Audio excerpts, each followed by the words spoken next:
Welcome to Tar Heel History. I'm Mason Riddle, and in this series, we'll be talking about some of the stranger and more unknown stories from North Carolina's history.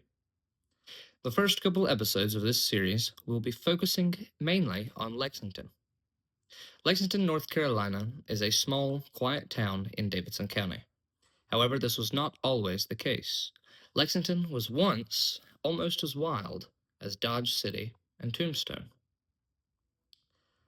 Our first story takes us to 1889. It was the 8th of October when Robert Barrier went to the Walser home. Robert Barrier, a respected young man who lived in the northern part of Davidson County, married Laura Walser, the daughter of Hubert and Eliza Walser. Now, although the Barrier-Walser marriage was aided largely in part by Eliza, she soon became very critical of her new son-in-law, Robert.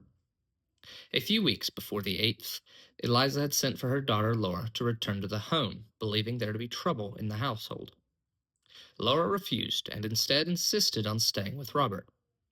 After multiple failed attempts to acquire her daughter, Eliza had sent her son-in-law, Roy Schoaf, to retrieve her.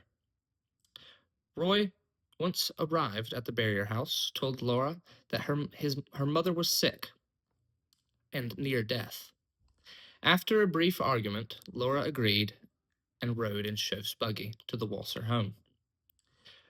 Robert Barrier climbed onto his horse and quickly rode to the Walser home. Once he got there, he realized that Eliza wasn't sick at all, but instead it had been a plot to get Laura away from her husband. After multiple attempts to see his wife had failed, Robert returned home, angry and distraught. And in an attempt to keep the mood down and everyone safe, Andrew Barrier, the father of Robert Barrier, sent him to Kansas to try and find work. However, he soon grew restless, not knowing how his young, pregnant wife was doing. So after a week, Robert returned home to his North Carolina residence. When another daughter of Hubert and Eliza Walser became sick and was to be committed to the state home in Morganton, North Carolina, Walser deemed that as the perfect opportunity to go and try and see his wife, as all of the men in the house would be gone. When Robert arrived with his friend, Walter Grubb, he had approached the door, knocked, swung open. Eliza Walser was at the door. Robert tried to enter. Eliza slammed the door in his face. The door then opened again. Eliza there, with Clara, Robert's daughter, in her arms. After another brief argument, Robert grabbed Clara and ran. He recounted later that as he was running, he heard shots being fired. Who it was that fired those shots that day may very well be never known. But what we do know is when the gun smoke settled, Eliza Walser lay dead outside of her house. When it was discovered that Eliza had been shot, Robert was taken into custody as a likely suspect. Originally, he was taken to jail in Greensboro, but not much later he would be returned to the county jail in Lexington. When the crowds learned he was in the county jail, they overpowered the deputies and took Barrier under their own control and marched him down the street. People staying in the March Hotel started to follow this mob.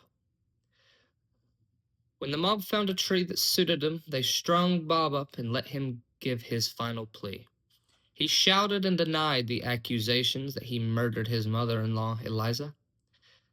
Before the rope was pulled, a drummer boy asked to sing a song. When his request was granted, he sang, "Where is my wandering boy tonight?" Almost directly following this song, another boy knelt to pray. He asked that if this man had done no wrong, let signs and tokens fall from the sky.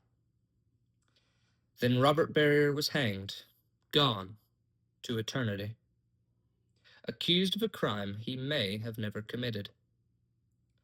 Now this is where it gets weird. There are countless stories like this all over the nation. A man accused of a crime and then lynched for it. However, none are quite as weird and unique as this one. That night, the sky had been clear. It was a beautiful day in October, early October, beautiful North Carolina weather. The sky clear of clouds, mind you. But when Robert Barrier died that night, it started to rain. From Denton in the lower end of the county to Welcome in the north, a light rain started to cover the land. Men in that mob who heard the young boy's prayer began to look to the sky with fear in their eyes. Robert Barrier may have been dead, but the leaders of this mob were not safe. The first casualty after that night was a leader of the mob who made a trip to Salisbury the next day and went missing, never to be found again. Another leader's head was filled with maggots, and he died a gruesome death. Eventually, all 23 men who had a part in leading this mob had been visited by a friend of Bob's. His friend's name was Death. All 23 leaders of this mob died. Gruesome, terrible deaths, some of them never found again. Whether it was an answer to a prayer or Robert's vengeance, we may never know. This is one of just few stories in Davidson County and North Carolina's history that is not widely known by the public. There are some more known instances like Nanny Doss, a serial killer who murdered one of her husbands right here in Lexington. And then there are more obscure stories like the infamous Baxter Shimwell of Lexington.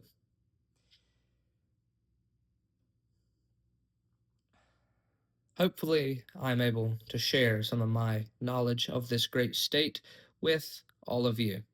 Hopefully, you enjoy it. Hopefully, you learn something. All that I ask you to do, like this video, subscribe to the page, and share it with a friend who may need to learn some more about the Tar Heel State. Thank you.